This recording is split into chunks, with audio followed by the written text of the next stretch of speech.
This is Thoughts Become Things. With each episode, we'll help you reach the highest creative potential that God has for you. With your host, a teacher, life coach, a dream coach, and motivational speaker, Jeremy Lopez.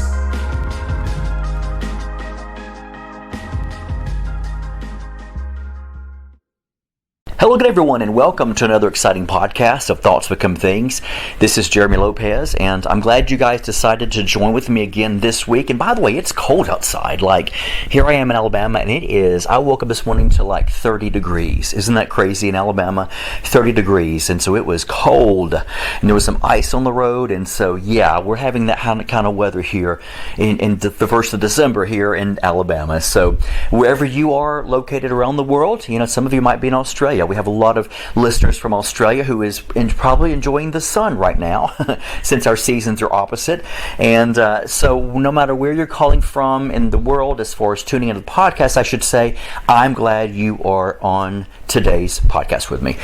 So here's what I want to talk about today. I want to talk about staying focused. The reason why is because I hear so many stories of people who say, Jeremy, I've got so many things going on in my life. And I think some of us, if not all of us, especially in the Western world, we are just boggled down with everything. Like right now, we've got the Christmas season going on, having to buy presents, which we enjoy doing, of course, as a family. But then we have other things such as watching out for the coronavirus as it skyrockets because people are, sort of very nonchalantly getting out there and moving around with no mask on. And then you have, the political system. Many of you who are maybe outside of America, it is a little embarrassing for us because we have such political wars going on in our country, and we love, out of pride, to let the whole entire world know our problems. And so, but there's so many things going on and so many things we could focus on: children, school, teachers, bosses, managers, my job, your job, my wife, my husband, my kid. There's so many things in our lives to focus on right now. So I wanted to help you guys out a little bit by giving you some points to think about when you're trying to focus on something, let's say, for example, on work. And many of you, by the way, let me just tell you this as well. Many of you right now are currently working from home, and hopefully it's going to be more of a permanent thing for those who want to work from home because of COVID. And many of you are probably getting ready to go back into the office, but you're saying to yourself, Jeremy, since I'm currently working at home, it is hard to focus because I think of house chores to do. I think of my kids running around. I think of so many things going on, much less I could just, since my boss is not watching, I could just sort of, chill, watch TV, and do my work in between. In fact, I could wake up and not even take a shower. I could just go ahead and just work in my PJs all day, my pajamas, And so wherever you find yourself in any of that stuff, or maybe all of it, God love you, then I want to be able to point things out to you today to focus on, all right? So the first thing I'm going to say, which is you might think not really so important, but yet I want to keep it important for you, and that is drink less coffee. Many of you are like, wait a minute, I gotta drink tons of coffee to get me going. Some people ask me, Jeremy, you're always so wound up, like you are like a firebomb, explosion every moment because you're so wound up. And guess what, folks? I don't even drink coffee. Did you know that? I'm not even a coffee drinker. I'm not a big fan of coffee. Love frappuccinos, iced coffee I can deal with. It's a little sweet, but I'm just not a coffee fan. And so here in my house, my family, we have a coffee, we have an espresso, and I'm just not that person. And truthfully, sometimes I wish I was that person. But I don't drink coffee. I just have a natural high, I guess, a natural energy level that just keeps me going. But one of the things I recognize within people, within my family and friends, is the fact that so many people drink a lot of coffee. Now, you might say, well, Jeremy, I've got a lot of stuff to do throughout the day. The thing with coffee, you have to remember, is it does tend to wind you up. And knowing that it's winding you up, you've got to remember it's going to be able to... The thing with coffee is this: if you drink so much of it, it winds you up. Your mind's going to be exploding, thinking, "I got to do this, I got to do that, I got to do this, I got to do that." And so you're never going to stay focused. So I would say drink coffee in small doses. Toward that way, you're getting enough energy without being overloaded. With the idea of all these creative ideas popping into your brain because you're so wound up from caffeine that it's driving you crazy. And now, the second thing I'd like to bring out to you that I want you to really focus on is sometimes you just got to sort of lock away your social media. In other words, you got to just get it off your phone. One of the best things I think for some people that maybe have that addiction. Now, if you are like me, I have an online ministry business, so therefore, I have staff who actually have a social media director who is amazing. I just love her to pieces, and she just directs, the social media, with all the things that she has lined up to do and all the events coming up and the holidays. She gets ready for the graphics and knows when to post them. And so, she's doing this. And I have great employees who are actually doing all these different things. I'm an editor for my books. I've got the guy who does my podcast. I have customer service over here. So we have a dynamic staff of people who do things. But one of the things I've realized is, for me, I try to get on social media less and less every day, outside of the work one, because of the fact that I don't want to be on social media too much personally. And the reason why is because I've got to stay focused.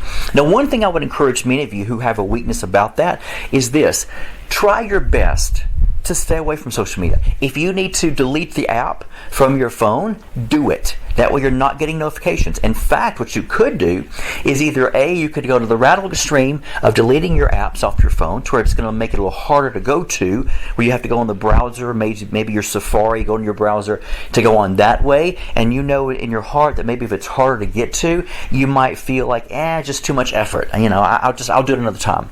That's a good sign for you. Second of all, if you do happen to have your apps, you want to keep your apps, then just go in your apps folder, basically, or your settings, and just take out your notifications. To where that way, as you get notifications for your Twitter, your Instagram, your Facebook, your all these other ones, that way what happens is you're not getting notifications, so you're not constantly checking your phone. And if you're like me, my phone beeps every 5 seconds of the day, and because it beeps every 5 seconds, it notifies me about every little thing. So if you take off your notifications, guess what? You're going to be less likely to get involved in that. And that's good, because you need to stay focused on maybe a project you're doing, focus on Christmas, your children, or maybe at work. Hey, if you're at work, that's the number one thing you got to do. And you don't want to steal from your company, right? Now, the third thing I would say you to get is make sure you're getting plenty of sleep. Because here's the thing: even though coffee will wind you up so much to the extreme, and you're going to find yourself like Superman or Wonder Woman trying to accomplish 5,000 things at one time, and at the end of the day, you look back and you say, I feel like I haven't done anything. And then on the other extreme, you have those who stay sleepy, right? And here's what I would suggest: if you get plenty of sleep, it's funny, my family laughs at me because I'm the kind of person. Now, when I was younger, I would be up to midnight, 1 in the morning. Man, I was just having a blast, But I've realized throughout the years, probably the past 15 to 20 years, I just don't like that anymore. And so I'm the kind of person that will go to bed usually around 9:30 or 10, very late as 10 o'clock. And many of you are like, you go to bed at 9:30? Yeah, I'm not one of these prophets. Here's the thing: when I hear certain prophets who say, oh, the Lord keeps me up the entire night, sometimes I barely get an hour's sleep during the night, I want somebody to say, I don't know what God you're worshiping, but my Bible says He's going to give me some sweet sleep, for one. And my and science and the medical field also lets me know that it cuts off half of my life when I get less and less sleep. So, hello, I don't think that's the God of the universe. I think it's your fabricated God that you feel like you may be in the nighttime hour as a martyr, or you're going to make a sacrifice for God or something, because I don't see that happening. Thank God I don't get dealt with that way. God loves me to sleep. So I would say to you, make sure you're getting plenty of sleep to where you're wide awake and you will stay more focused and centered throughout your day as well. Another thing is this. And by the way, let me just give you a little bit of advice here, okay? Avoid caffeinated beverages if you can after lunchtime, okay? Because it was going to give you extreme highs and drop you off. And also take time to wind down. The best you can. Take time to wind down to be able to, if you're done with a project or you're finished with something, over here, make sure you take the time to sort of sit down and chill for a while to where you can sort of get that out of your system and your mind can get refocused on something brand new. Don't expect yourself to finish something and then 2 minutes later begin to jump into something else, because your mind needs a rest. Your body needs a break every once in a while. So you need to be able to allow yourself that. And another thing is this: keep your bedroom very quiet. Here's what I love about this. Keep your bedroom quiet. When people ask me, do you have a TV in your bedroom? I say, well, I don't. I don't use it. I don't really have a lot of technology per se in my room because of the fact that the bedroom is just that. It's created to have a sort of a sanctuary type of spa feel. All right, which means you don't want loud noise in the room. You don't want to fall asleep to the TV. You want to go to your room to where your bedroom is a sanctuary, that it's a place of rest, relaxation. It's not a place of heavy loud music or television shows or commercials. So I would personally say, if you can help it, don't put a TV in your bedroom. It's not healthy for you anyway. It's not healthy for you anyway. In fact, if you do some studies, you'll find a lot of these clinics, such as Mayo Clinic and other clinics, will tell you that's very unhealthy to have a TV in your bedroom. So I would definitely say, for those of you who struggle in that area, keep a TV out, because that way you can stay focused and centered, laying in bed, getting rest, or maybe laying in bed and reading a good book. That way your mind is focused on, because the way that the data that we receive from a book versus the data we receive from a television show is very different, very different. TV shows are made to hype you up, to keep you alert, keep you, receptive, keep you focused, and to where you want to watch more and more. A good book is not that way. A good book, a motivating book, a good book on, finding rest, a good book on learning, things, that's going to be a lot better for you. So I would say focus on that as well. Another thing I would also say is, when I say focus on a good goal. So whatever your goal is, here's what you're going to do. Find a goal where you can look at it and say, hey, you know what, this thing is measurable, which basically means this. It means what I'm doing is I can actually calculate probably when I can start and when I can finish. It's not so unreachable that my faith is mixed in with it to where my faith is pushing me forward, but yet it's not so unreachable to where my faith is like, what's going on? That's just too far out of my league, You don't want something that's so far out there that in your heart, unless literally God comes in and does this and does this huge miracle for the world to see, you're not going to accomplish it. So I'd say stay away from that. Find something that's measurable, that you can see the end of the tunnel, to say, you know what, I can get finished with this. Here's the steps to do it, and I'll get finished on X amount of days. And so yes, I can see the end. It's funny, the Bible says this, that God sees the ending from the beginning. I want you to think about that for a moment. God sees the ending from the beginning. To me, that tells me that as a human being, I should be able to see the ending of my goal from the very beginning as well, because I have that God DNA within me. And what that is saying to me is this. It's saying to me that if I can't see the outcome crystal clear, now here's the thing. Now, sometimes you won't be able to completely see it crystal clear. That's fine. But at least you have an idea of where you're headed. You have an idea of maybe sort of similar what it looks like, in your spirit. Let it be similar to what you've got inside of your spirit, and map that out that way. To where that way it's not so far out there you can't even get a glimpse of what the ending even looks like. Because if you can't get a glimpse of the ending of it, you're never going to reach it. You're never going to get there. The other thing is, put a time frame on it. In other words, make something very timely for you, to where you're understanding, I can do this. I can actually accomplish this by, the next couple of months easily. Versus, I don't know, this could take me years. It could take me, I don't know. Don't do that. If that's going to happen, you're never going to accomplish it. And also, be very specific. Be very specific on what you're going to do when it deals with some type of goal, all right? Now, the other thing I would say, as far as trying to stay focused and centered, is learn to be very mindful. Being mindful means this: walking in a state of mindfulness, which basically means I am mindful of my environment, I'm mindful of where I'm sitting, I'm mindful of what I'm doing. Because what happens is your mind's going to be wondering all around you, and what's going on at her house, what's going on over his house, how's this job going, this person, I wonder if they're doing good over here, how's my Aunt Sue doing, how's Billy Bob doing. You don't want to do that. You want to be able to stay mindful to where you're aware. Walking a state of awareness has been one of the most healthiest things in my entire existence, because when I'm aware of my environment, in the sense of being mindful, what happens is I'm learning to teach my mind to learn to slow down. And for some of you, I would say that I would use the word meditation, because I practice meditation. When people ask me things, I say, absolutely, I practice meditation. I'm not afraid to say that. Because see, here's the thing. The stigma of meditation that people have, that's why I wrote the book Meditation, which I encourage all of you to get. Because the stigma people have when it deals with meditation is that place where they automatically write it off and assume it's some type of new age hocus pocus.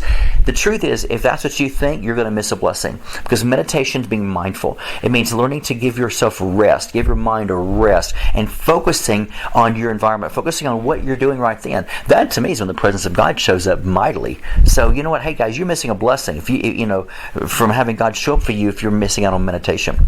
The next thing I would do is make a to-do list. You might say, well, that sounds very, very simple. But making a to-do list basically is letting you know, number one, I'll have this done today. Number two, this project's a little longer, so it might take me 2 days or 1 hour. And if you do that even outside of your points, put sort of a time slot. Like maybe I can accomplish this small task today, in parentheses, put today after it. Number two, this project might take me 2 days to paint the fence. I'm going to paint the fence outside, okay? It might maybe take me 2 days. Be a little flexible. I'm giving myself a goal of 2 days to do this. Next thing, I'm going to make dinner. It's going to take me about 30 minutes. So here's my allotted time I'm going to present to meal number 3. That way what happens is you're able to be mindful on what's going on, because you're able to see exactly how long, an estimated time, a guesstimated time I should say, to guess at it, about how long it'll take you to do it. And that's good. That way you don't seem overwhelmed. You can allow yourself to say, today, according to these time frames that I've put upon some of these points, I could definitely accomplish all this today, or these or those or whatever. That's a good thing. So when you're dealing with focusing, it helps out to be able to have a time slot to it, prioritization to it, as far as putting it into an outline, and once again cutting out all the junk. Keep your TV off, for goodness sake. Keep your TV off. Here's what I encourage you: if you're trying to focus on something, then and you want sort of noise, no problem at all. Guess what? I've got your back. I'm the same way. I love to be quiet, but sometimes I like things going on around me. So here's what I'm going to recommend to you. Number one, do not turn the TV on while you're working. No. While you're focusing on something, keep the TV off. It's because the TV is created to pull your attention into it, to watch my show, watch my commercial, right? And so, second of all, I would say this: play music, but do not play music that has words to it, because those words will get in your mind and you'll be finding yourself humming along to it and singing it. Play something of very meditative type of, we'll say, spa music, of something that's just very instrumental. You can find dynamic, praise and worship music that's instrumental. That's great. That way you're able to focus on what you're doing while the music is actually playing in the background, and you're not going to be concerned about the words, because there will be no words. Some of the best things in my times in my life when I've ever gotten anything from Spirit about my books or teachings has always been when I am focused, centered in my awareness, and I'm in that place where there's nothing around me except maybe very soft instrumental music in the background, and I can tear up a rug, man. I can just tear up anything at that moment, because I really realize that I'm in that zone to be able to stay focused and centered on what I'm doing right now. So these are some points I really wanted to bring out to you guys today for this reason, because I know many of you are having problems with this, and you want to be able to overcome it, right? And so you got to begin to realize, what are some of the things I can cut out? Another thing is, get rid of distractions. Last but not least, get rid of distractions. Move to a quiet area. Turn your phone off. In fact, turn your phone to vibrate if you have to, or maybe just just sit here, and if you have to text your friends or family, just say, hey, you know what? I'll be busy for an hour. I'll talk to you afterwards. There you go, right there. That way anyone important is not going to call you, right? That's the one thing. Another thing, close the door. Close the door to your bedroom. Close the door to your office. Close the door whatever you're doing, to where you're not worried about if someone's going to walk down the hall to hear you, see you, or ask you what you're doing, right? Keep the door shut. Get into a room if you can. Keep the door shut. That's the best thing that I always love to do. When I do prophetic words to people, I go in my office, close the door, and I'm going for it, because I know how to focus on what I'm doing and leave all distractions behind. My phone, 90% of the time, is always on vibrate. I just don't ever turn the ringer on unless I'm really in public where it's loud, where I need to hear that. Other than that, it stays in my pocket to vibrate. That way I can feel it, but I can also begin to move in a place where I'm not going to be startled by some kind of loud noise. And I tend to have music on my phone, so playing when it rings. Now, one last point is this, okay? Telling those around you not to distract you during a period of time. That backs up the point I made as far as texting your family and friends. You can do a group text, keep it on your phone. Here's what I would recommend. Do a group text, keep these people on your phone. Okay, all those people. And just that way you're sending one text out, and you can just say, hey guys, I'm going to read my book. I'm going to, meditate. I'm going to pray. I'm going to, take a shower. I'm going to take a bath with my candles around me, or I'm going to read a book, or I got work to do. So between 3 p.m. and 4 p.m. or 3 p.m. and 5 p.m., I will text you guys afterwards. In between these time slots, I won't be available. So love you guys. Talk to you later. And that way, guess what? You won't have to worry about it. And they know what you're doing, so you don't have to worry about what they're thinking what you're doing. You don't have to worry about them trying to get a hold of you because of an emergency, because they know exactly what's going on, and you'll know that they're not going to be doing that, right? And so I would say, do that. One of the best ways to do it is do a mass text or mass email to your friends or family members. Basically, a text would be better. Do a mass one to where you're not sending them individual to people, and your phone's going to be beeping back constantly saying, "Gotcha, have fun," and you're like, just don't respond back. And sometimes when they text, you can actually say that. Just say, "Hey, by the way, I'm about to start a book. I'm about to do my work. So if you guys don't mind, don't worry about responding. Just want to give you guys a heads up. And after 5 p.m., hey, you know what? I will text you guys back and say I'm done." Bingo, there you go. But I would say do that, dude. Enjoy doing that, folks. It'll set you free from the telephone. It'll set you free from text. It will totally set you free to focus on the things you got to focus on. Definitely. So thank you again for tuning into my podcast today. And by the way, you know what? I really go really deep in my book called Meditation that came out recently. It's been a dynamic, huge selling point for us because people in the Christian community and those who are not in the Christian community, have asked me, can I do meditation without some type of religious thing attached to it? I said, absolutely you can. And you know why? Because for centuries, there's been Christian people, godly people who does meditation.